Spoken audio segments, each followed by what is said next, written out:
सरकारने विशेष अधिवेशन बोलावून अडथळे दूर करावेत. माजी आमदार धीरज देशमुख यांची मागणी. पावसामुळे शेतकऱ्यांचं अतोनात नुकसान झालं असून ते न भरून निघणारे आहे. त्यामुळं सर्वच पिकं पाण्यात गेली आहेत. अशातच सरकारने जी मदत जाहीर केली आहे त्यातही संभ्रम निर्माण झाला असून ओला दुष्काळ जाहीर करण्यात जर तांत्रिक अडचणी येत असतील किंवा सरसकट मदत देण्यासंदर्भात जर कुठे अडचणी येणार असतील तर सरकारने तातडीने विशेष अधिवेशन बोलवावे व त्यात शेतकऱ्यांना भरीव मदत तात्काळ कशी देता येईल यावर लक्ष केंद्रित करावे अशी मागणी माजी आमदार धीरज देशमुख यांनी केली आहे.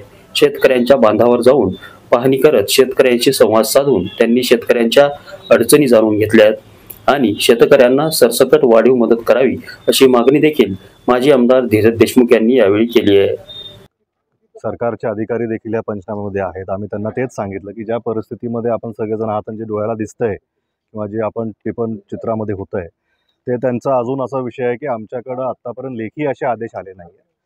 म्हणजे माझी शासनाला आणि मुख्यमंत्री साहेबांना हीच विनंती राहील की आपले जे तोंडी आदेश आहेत ते जरी जिल्हा प्रशासनाला कळलं की तोंडी आदेश हे त्यांचे आदेश समजूनच कामाला लागावं. त्याच्यामुळं आज शेतकऱ्यांची जी परिस्थिती आहे ना आजही आपण जे बघतोय आणि जे काही सरसकट सोयाबीनचंच फक्त सध्या मदत द्यावी किंवा नोंद घ्यावी असं त्यांना जे आदेश दिलेले की प्रत्येक पिकाचं आता इथं ऊसही आडवा पडलेला आहे, रस्ते खरडून गेलेले आहेत, लाईटीचे पोलं खाली पडलेले आहेत, गावातलं नुकसान झालेलं आहे, अनेक नुकसान या परिसरामध्ये आणि आताही धो पाऊस चालूच आहे आणि अजून अजून किती दिवस पाऊस राहणार आहे आपल्याला माहीत नाही. त्याची परिस्थिती बघितली पाहिजे. दुसरीकडं आज जी मदत जाहीर झाली शेतकऱ्यांकडे संभ्रम असा आहे की शेतकरी म्हणा आम्हाला किती रुपये हेक्टरी मदत मिळणार आहे ह्याच्यावर काही स्पष्टता नाही आहे. अधिकारी काही सांगू शकत नाही आहेत. त्यांचं पीक आता आपण बघताय की हे पूर्ण पीक ह्या ताईंचं आहे, 3.5 एकर यांनी पेरलेलं आहे, सगळं पाण्याखाली आहे. आता काढायला जरी कुणी गेलं मध्ये तरी तो खर्च निघणार नाही. त्यामुळं आता कुठेतरी सरकारनं आत्ताच्या वेळेस माझी विनंती सरकारला राहील आणि कुठेतरी आपण शेतकऱ्यामध्ये मागणी की ओला दुष्काळ हा जाहीर व्हावा.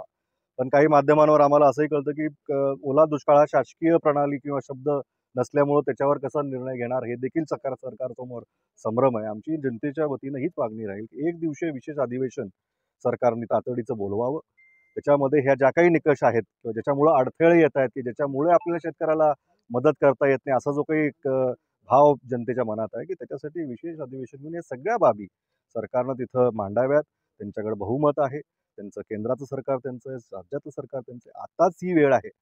आपल्याला आठवत असेल की जेव्हा गेल्या मनमोहन सिंगांचा आज जयंती आहे त्यांची आज त्याच्यामुळं त्या व्यक्तीनं त्या पंतप्रधानानं आपल्या देशामध्ये सरसकट कर्जमाफी त्यावेळेस केली होती. राज्याच्या सरकारनं ती कर्जमाफी केली होती. उद्धव साहेब महाविकास आघाडी सरकार असताना त्यांनी कर्जमाफी केली होती. त्याचा आधार धरून आज खरी ती गरज आहे की कर्जमाफी योग्य वेळ अजून किती आज ती कर्जमाफी शेतकऱ्यांना मिळणं फार गरजेचं आहे. आज ते अडचणीत आहेत. सरकारनं धावून जास्तीची मदत शेतकऱ्यांच्या पदरात पाडावी अशी आमची शेतकऱ्याच्या वतीने मागणी आहे. कॅमेरामन सुनील गवळीसह नितीन बनसोडे, एकमत डिजिटल, लातूर.